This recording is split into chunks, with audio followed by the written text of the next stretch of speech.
Hey everyone, welcome to Wax Pack Wisdom. I'm Jake T. O'Donnell. Today I am thrilled to bring you the first in a series of videos about my newest venture in collecting, my summer collecting project. I've been teasing this for a while, building the 1968 Topps baseball set. I'm going to show you what I have so far in the build, which is actually quite a bit. In fact, I have all the big cards already. So a lot of times with set building, that's half the battle. However, I still need about 80% of the cards in the set. They are all going to be commons, but I have all of the big cards and I have all of the Hall of Famers. So I'm going to structure this video a bit by showing you kind of what I have so far.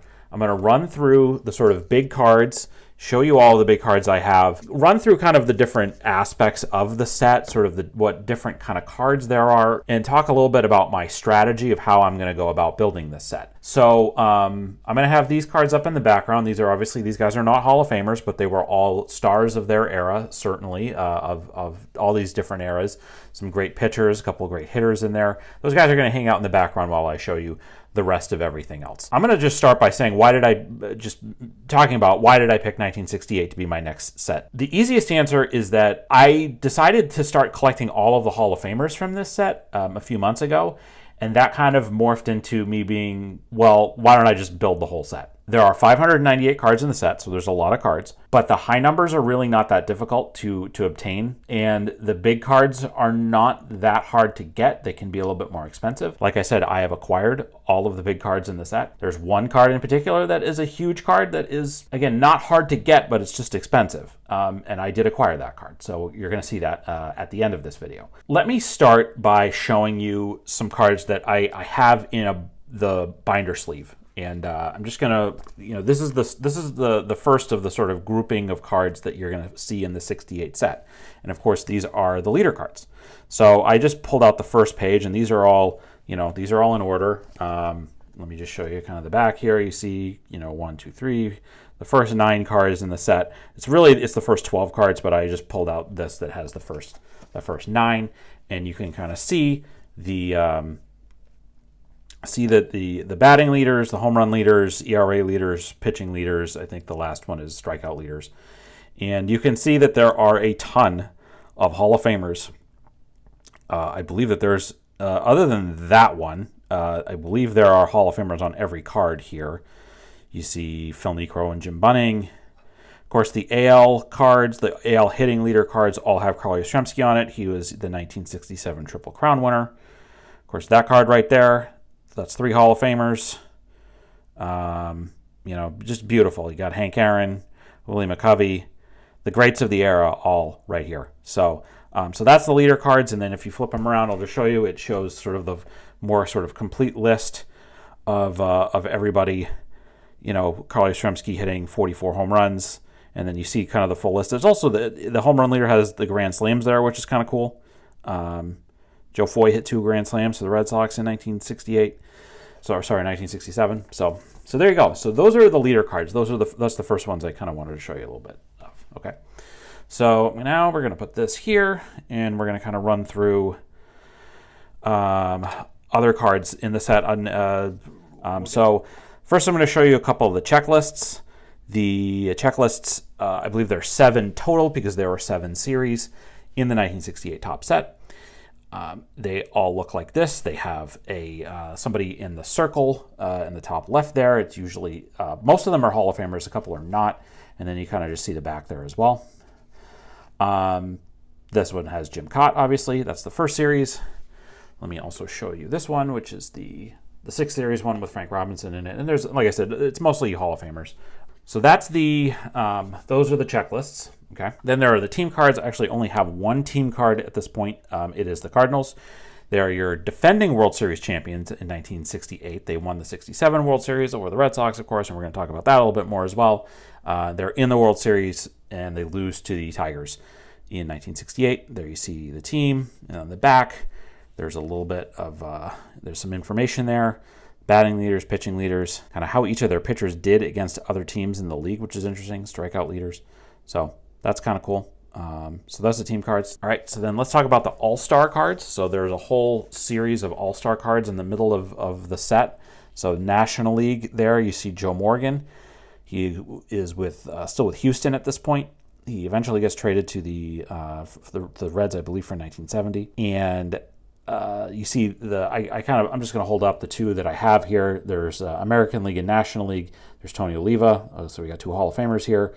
You can see the difference is obviously the blue in the banner and the stars in the National League, and the red and stars in the American League.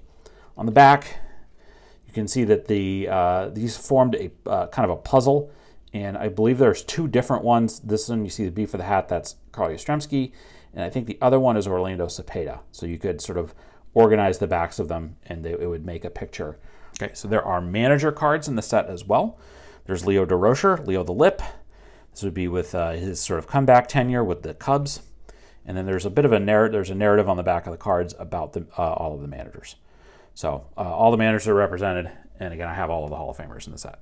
Okay, and then the last of the sort of, well, not quite the last, because there's one other sort of series, if you want to call it that. And then they're both multiplayer cards. It's rookie cards and then other multiplayer cards. But there's also there's a World Series set, and this is the Game 1 featuring Hall of Famer Lou Brock. Brock socks 4 hits in opener. Cardinals win Game 1 of the 1967 World Series. You can see this is at Fenway Park. And the back has a little bit of a narrative about what happened in the game. Bob Gibson outdueled Jose Santiago in the opening game. And then not a full box score, just kind of how the hitters did. But Lou Brock paced the Cardinals with 4 hits, and they won that game. Okay, so let's get into the regular cards. And I'm going to start with a few sort of the non-Hall of Famers, some stars from the era. And if you're going to talk about the 1968 season, you kind of have to start with, if we're talking about non-Hall of Famers, you kind of have to start with Denny McLain. Denny McLain won the American League Cy Young Award and American League MVP Award. Denny McLain won 31 games for the world champion Tigers that year. He had a 1.96 ERA, I believe. He actually didn't lead the league in ERA. The ERA leader in the American League in 1968 was this guy.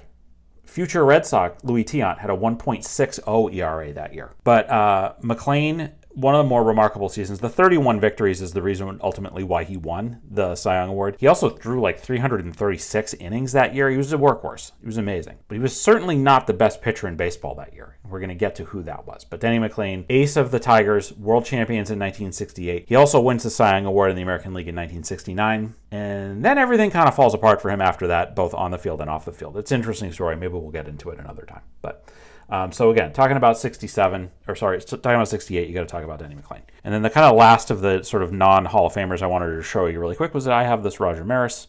This is Roger Maris's last year in the big leagues.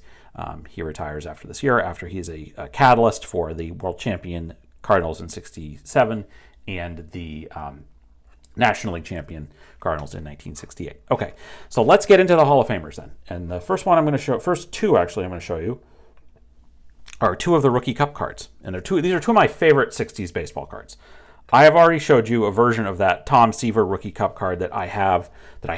I don't have it anymore. It was part of a trade. I had got it come back from SGC in a 6.5. Beautiful card.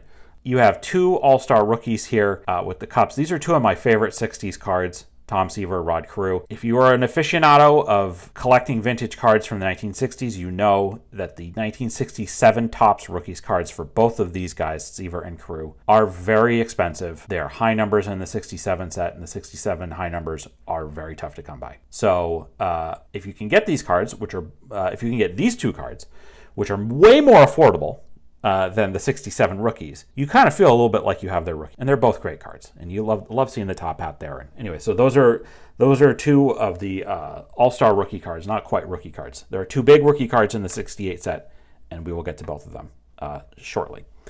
All right, another Hall of Famer card that I have. Yaz. Of course, coming off of the Triple Crown year, I have 2 of this card. I have one that goes in my Yaz PC book, and I bought this one in anticipation of building this set. Yaz is the American League batting champion in 1968 with a 301 average, one of the lowest in history. There you go. That's Yaz. He's one of the big stars of baseball at the time. So we're going to start getting into some of the big cards now. and I'm going to start with this one. Roberto Clemente. Don't let the name fool you down there. This is a really sharp card. Take a look at let's just take a look at this card. Very clean surface. Off center. Centering is tough on the 68 set. No question about it. A little off center both top to bottom. But definitely a really clean, nice card. I bought this on a Whatnot auction, I believe. And yeah, just a great card. And this is one of my favorites in the set because how can you not love a Roberto Clemente card? Next, Hank Aaron. I think I bought this on Facebook. Getting into the later years for Hank Aaron, but still a star. Again, look at the back of the card. As always with Hank, one of the most consistently great hitters in baseball history. My gosh, just year in, year out, and he's still doing great in this as after the Braves had moved to Atlanta. And he's a few years away from breaking Babe Ruth's record, but that's a great card right there. If I'm going to talk about the great cards in the set and the great players, you got to talk about the greatest player of all time, Willie Mays. There's my Willie Mays in the set. Again, a little bit off center, left to right. But this is a fairly clean card as well. I can't remember where I think I got this on an auction win. But yeah, a little bit off center, left to right. Number 50 in the set, I believe. Nice card. So that's my Willie Mays for this set. Talked about who had the best year in baseball in 1968. It's got to be Bob Gibson. The most devastating, intimidating pitcher possibly in the history of baseball.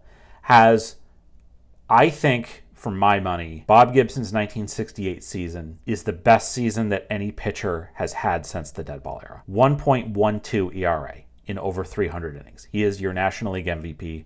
He is your National League Cy Young winner. He takes the Cardinals to the World Series. They lose, of course, but he had pitched 3 complete game victories in the 67 World Series, including in Game 7 in Fenway Park. He hits a home run off Jim Longmore, too. The guy could do it all. But you just look at his numbers. His ERA plus was 100 points higher in 1968 than Denny McLain's was. That's how good Bob Gibson was that year. And one of the most legendary seasons ever in the history of baseball. Belongs to none other than Bob Gibson in 1968. Card's got a little bit of a ding in the bottom left. Might upgrade this design. And then also this corner's a bit dinged up. But again, for building a set, whatever. It's fine. All right. Last of the sort of regular cards I'm going to show you is this one. And again, we're talking about sort of the hottest cards of the era. And I put some of these last couple cards in penny sleeves just to protect them. And there's my Mantle. Got this at a card show in Danvers, Mass. Earlier this year. Just a really nice card, a really nice looking card. You got to love the Mick. This is Mick's last year as a player.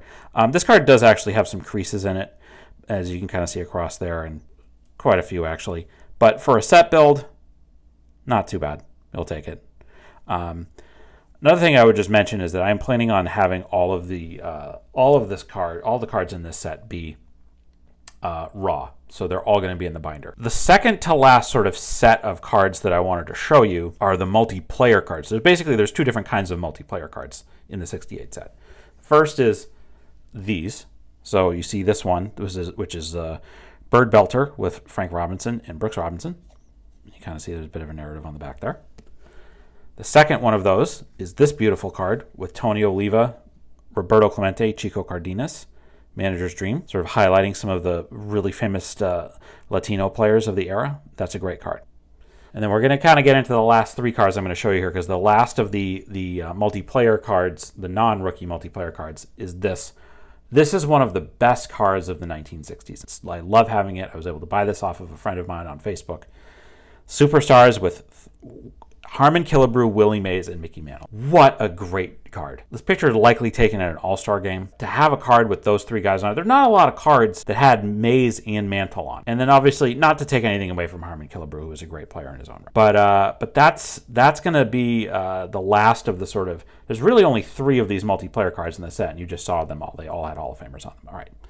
So then the last 2 cards I'm going to show you are the two big rookie cards. You have seen this card before. I got this one back from grading. That is my Johnny Bench rookie. I haven't done it yet, but I am going to be cracking this card out of the slab so I can put it in my book, and I am going to end up probably buying a better bench rookie at some point, maybe one that's like graded like a 3 or a 4, and have that with my other graded rookies, and have this one be in the set. And you might ask yourself, well, why don't you just buy a raw bench rookie and put that one in instead of this one? Well, I've said this before that I would really like my graded Hall of Fame rookie cards to be in 3s or higher. So I'm going to buy a 3, crack this out, and put this in the book. So that is the second largest rookie card in the 68 top set.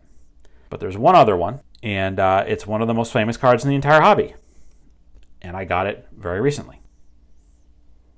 Nolan Ryan's rookie card. And I'm going to try to adjust the camera a little bit here and show you it a little bit closer so you can see. Let me get some of that absolutely real grass in there a little bit better. So that is my Nolan Ryan. Sort of famously, this is called the Jerry Koosman rookie. But I bought this raw on Greg Morris Auctions. Shout out to Greg Morris. I bought it through eBay. It went through the authentication process and was really thrilled with this card. It's a lower grade example for sure. You can kind of see there's a crease right there. I think there's like a scratch on the front right there. But again, for a set build and for trying to have all raw, good enough. And then you kind of see some of the stuff on the back there. Something sensational. Struck out 313 batters. Sort of was known right away how special Nolan Ryan was. Although it took him getting traded and moved to the Angels for him to really recognize it. The Mets fans of a certain age still rue that decision. He was traded for Jim Fregosi. It was not a good trade. So that's the biggest card in the set. Again, not hard to come by necessarily. It's not a high number. It's not a rare card. It's just an iconic card from one of the most iconic players of the last half century, the last 60 years, let's call it. So I wouldn't say it's hard to come by, but it's just not it's an expensive card. So that's it for what I have. I have about 20% of the cards already. I have all of the Hall of Famers. I'm going to be looking to buy bulk lots of commons. I'm going to be reaching out to my network over the course of the next few days, the next weeks or so, asking around. Have you built 68 tops? What do you have for extras? And I'd like to buy as much of the cards as I can of the sort of 480 or so outstanding cards that I still need, and go through them and put together my book. I'm going to try to clue you guys in on the process as I go along. Probably on a weekly basis, I will share with you what my new ads are, how many more cards I need, where I'm at. I have a spreadsheet with the cards that I need. I also have noted on the spreadsheet on a sheet like the one I showed you with the leaders cards, kind of where each card belongs on a given sheet. So that's going to make it hopefully easier for me to put the cards in the correct spot when I get them in. This should be fun. It's always fun to build a set, and I'm looking forward to having a good time sharing this experience with you as I work on building the 1968 Topps set. That is going to do it for this edition of Wax Pack Wisdom. Tell me what you thought of these cards. Are you working on building a set right now? What's your process for when you're going to build a set? Do you have set things that you do, or is it different? Is it ad hoc? Let me know in the comments. I'd love to hear what you have to say. I'd love to hear what you have to say about the cards that you've seen today so far. Do you have any memories of building the 68 top set or opening packs of 68 tops as a kid? I'd love to hear those stories from you folks. And I always appreciate everybody that comments or interacts with our content. Thank you so much. If you enjoyed this video, we invite you to give it a like and subscribe to our channel so you don't miss any of our Wax Pack Wisdom content, so you don't miss the updates that I'm going to have coming up soon. In the video description, you can find links to where you can follow Wax Pack Wisdom on all social media channels. You'll also find a link to a list of our favorite nonprofits and charities. If you enjoyed this video, please consider a donation to one of those organizations. It would mean a lot to us. Thanks very much for watching, and we'll see you next time on Wax Pack Wisdom.